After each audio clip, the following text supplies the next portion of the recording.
देखते हैं कि स्कॉलरशिप फॉर्म को अप्रूव्ड कैसे होता है और इस हमारे अकाउंट में स्कॉलरशिप का अमाउंट आता कैसे है, इसका प्रोसेस क्या है, साल भर में हमको क्या क्या एक्टिविटी करनी है।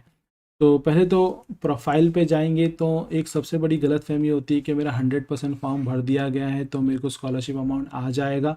तो ऐसा नहीं है।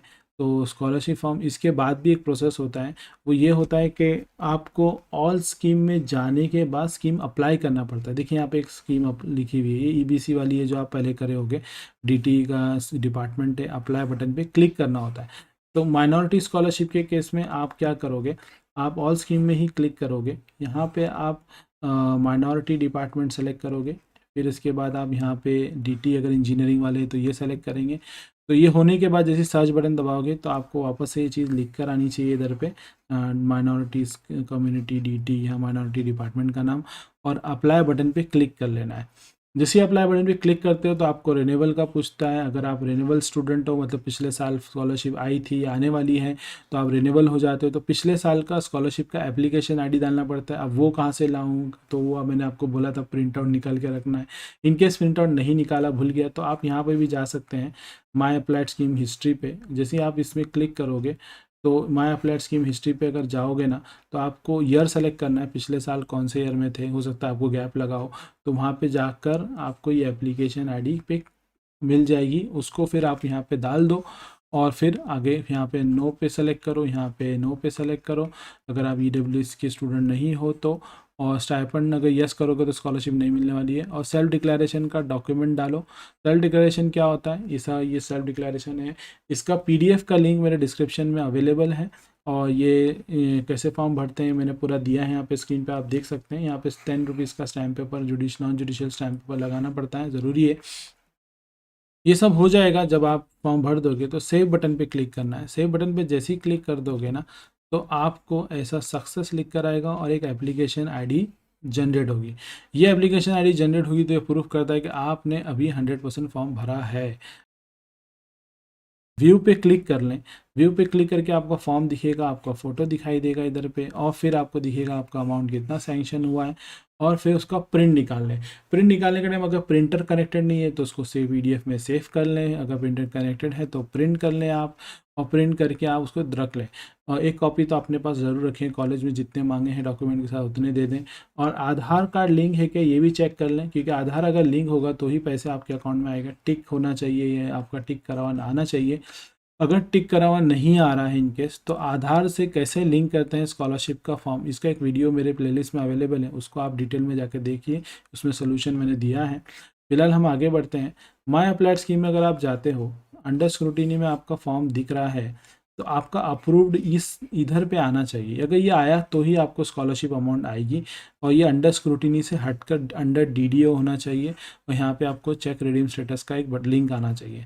तो ये कब होगा, कैसे होगा, क्या होगा कि ना, आप जब इस लिंक पे क्लिक करोगे, ये वाली लिंक पे जब क्लिक करोगे ना, तो आपको ऐसा लिख कर आएगा नो स्क्रूटिनी डिटेल फाउंड। मतलब अभी फॉर्म भरा है तो कहाँ से ये चीज़ होगी, आपको 1-2 महीना लगेगा, 15-20 दिन भी लग सकता है। ये कॉलेज वाले आपका फॉर्म स्क्रूटिनी जब कर देंगे तो ये ऐसा प्रोसेस होता है। ये फॉर्म आपने जमा किया ऑनलाइन, कॉलेज के क्लर्क ने ऑफलाइन ऑनलाइन दोनों जमा किया, कॉलेज के क्लर्क ने स्क्रूटिनी किया, फिर आगे के ऑफिसर ने स्क्रूटिनी किया, गवर्नमेंट ने स्क्रूटिनी किया, वेरीफाई किया, मतलब फिर आपका वाउचर बन के आता है। तो ये को प्रोसेस जब आप उस लिंक पे क्लिक करते हो ना, ये वाली लिंक पे, तो कुछ नहीं होगा। लिंक पे क्लिक किए, किसी ने कुछ नहीं किया तो ऐसा लिख कर आएगा। अगर लिंक पे आपने क्लिक किया है तो अदरवाइज ऐसा बन के आएगा। ये बन के आ रहा है, कॉलेज क्लर्क लिख कर आ रहा है। आपने अगर कोई गलतियाँ की है तो ऐसा रिमार्क लिख के आता है, वो गलती को करेक्ट करना है और फिर रीअप्लाई ज़रूर करना है। रीअप्लाई करके प्रोसेस करना है। मगर रीअप्लाई करने से पहले करेक्शन करना पड़ता है। वो कैसे करते हैं मेरे रीअप्लाई के वीडियो में अवेलेबल है। देखो ये जो कैंसिल बटन दिख रहा है ना आपको, इसके नीचे रीअप्लाई लिख कर आएगा, मतलब आपने कुछ गलती किया है, इसका मतलब ये है। अगर रीअप्लाई नहीं भी लिख के आया ना, तो मगर आप ये ज़रूर देखें यहाँ पे क्या लिख कर आ रहा है।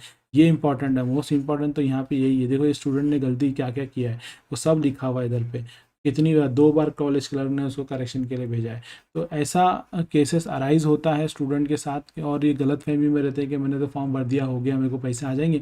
ऐसा नहीं होता है, आपका ये गलती को सुधारना होता है। तो ये करेक्शन आप करा के लेंगे। लास्ट डेट से पहले होना चाहिए, याद रखें, लास्ट डेट चली गई तो आप फंस जाओगे। फिर अगर सब कुछ हो गया, सब बराबर हो गया, मतलब अंडर स्क्रूटिनी से फॉर्म अब आ जाएगा आपका अप्रूव्ड एप्लीकेशन के अंदर। अप्रूव्ड एप्लीकेशन में आ गया तो यहाँ पे अंडर स्क्रूटिनी हट कर अंडर डीडीओ आएगा। डीडीओ आ जाएगा, कुछ यहाँ पे कुछ चीज़ें बदलती रहती है। लास्ट में चेक रिडीम स्टेटस आएगा और आपको ऐसा वाउचर आएगा। वाउचर लिख कर आता है तो मतलब आपको पैसे आने वाले हैं, ये याद रखें। वाउचर आया तो ही मतलब पैसे आने वाले हैं। और फिर वाउचर में जाएंगे तो आपको लिख कर आएगा कि ऐसे कुछ स्टेटमेंट लिख कर आते हैं। रिडीम बटन कुछ लोगों को आता है, कुछ लोग को नहीं आता है, तो पैनिक नहीं होना है, इसकी कोई ज़रूरत ही नहीं है।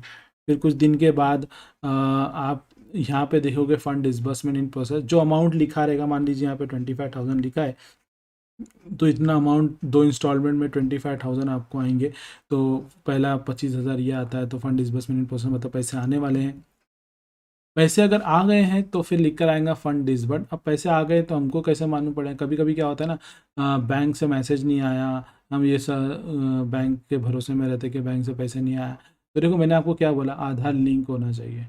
वाउचर तो जनरेट हो गया, मगर आधार लिंक नहीं हुआ तो पैसे अकाउंट में नहीं आएंगे। इवन पैसे आधार लिंक है फिर भी आपको मैसेज नहीं आया तो भी कन्फ्यूजन अराइज होता है। तो उस सिनेरियो में हम क्या करेंगे? तो सिनेरियो में माई अप्लाइड स्कीम में जाइए। आप देखें, आप यहाँ पे थे, यहाँ से यहाँ आए। अगर आपने कुछ गलती किया है तो हो सकता है फाइनल स्टेज में आपका एप्लीकेशन रिजेक्ट भी हो जाए। रिजेक्ट तो होना नहीं चाहिए। लास्ट डेट से पहले आप रिजेक्शन वाला प्रॉब्लम भी सॉल्व कर सकते हैं। फिर अप्रूव होने के बाद फंड डिसबर्स में जाता है। फंड डिसबर्स का मतलब पैसे आपके अकाउंट में आ गए हैं। यहाँ पे लिंक है ना, ये लिंक पे क्लिक करो। लिंक पे क्लिक करोगे ना, ये लिंक पे क्लिक करने पे आपको बैंक का नाम दिख कर आएगा, कौन सा अकाउंट नंबर में पैसे आए, कितनी तारीख को पैसे आए, क्या ट्रांजैक्शन आईडी है, फर्स्ट इंस्टॉलमेंट का पैसा आ गया, सेकंड इंस्टॉलमेंट का पैसा आ गया, ये सब लिख कर आएगा। फर्स्ट इंस्टॉलमेंट का आने के फिर 2-3 महीने के बाद सेकंड इंस्टॉलमेंट का आता है। और टाइम रहता है, कुछ लोग को जल्दी आता है, दोनों के बीच में गैप कम होता है, कुछ लोग को बहुत ज़्यादा गैप भी होता है, साल साल भर भी लग जाता है। तो ये प्रूफ होता है कि आपके अकाउंट में पैसे आ गए। कभी कभी क्या होता है ना, कुछ स्टूडेंट ऐसे होते हैं जिन्होंने मान लीजिए कि स्टेट बैंक ऑफ इंडिया में अकाउंट खोला है और वो एक्सपेक्ट कर रहे हैं कि मेरे को स्टेट बैंक ऑफ इंडिया में इसको पैसे आएंगे वहाँ पे आएंगे, मगर पैसे आए ही नहीं। और वाउचर में दिख कर आ रहा है fund disbursement in process, fund disburse लिख कर आ रहा है। ये अगर लिख कर आ रहा है तो कंफ्यूज हो गया बच्चा, सर वाउचर में डिसबर्स लिख कर आ रहा है मगर पैसे अकाउंट में नहीं है। तो वो चीज़ ही आपको यहाँ पे मालूम पड़ती है इस टैब पे। यहाँ पे क्लिक करने पे ना आपको पता चल जाएगा, इस लिंक पे क्लिक करने पर, कि कौन से बैंक में मेरा पैसा आया है। क्योंकि आपके आधार किससे लिंक है वो मैटर करता है। हो सकता है आपके एक से ज़्यादा बैंक अकाउंट हो, उसमें से एक बैंक में आपका आधार लिंक हो गया हो, तो उस अकाउंट में आपको पैसा आएगा। तो ये था आपका अप्रूव्ड होने से लेकर पैसे आपके बैंक अकाउंट में आने तक का प्रोसेस।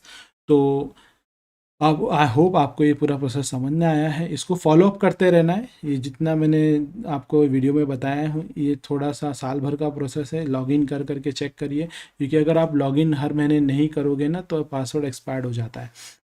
और स्कॉलरशिप तो माइनॉरिटी स्टूडेंट को डिप्लोमा से लेकर डिग्री में भी मिलती है। पोस्ट ग्रेजुएशन मतलब अगर ME MTech कर रहे हो तो वहाँ पे भी स्कॉलरशिप मिलती है। तो ये पूरे 3+3+2 मतलब पूरे 8 साल स्कॉलरशिप मिल सकती है। तो इसका बेनिफिट ज़रूर लें, इसका फ़ायदा उठाएं। और प्लस मैंने जो आपको आज ट्रेनिंग के बारे में बताया हूँ, इंटर्नशिप कोर्स के बारे में बताया हूँ, अब वो कोर्स भी कर सकते हैं। और कोर्स करना है तो आप मुझसे कांटेक्ट कर सकते हैं। आप वो रजिस्ट्रेशन फॉर्म जो डिस्क्रिप्शन में दिया है उसको क्लिक करें, उसको फिल करें, तो आप ट्रेनिंग को ज्वाइन कर सकते हैं। Thank you so much.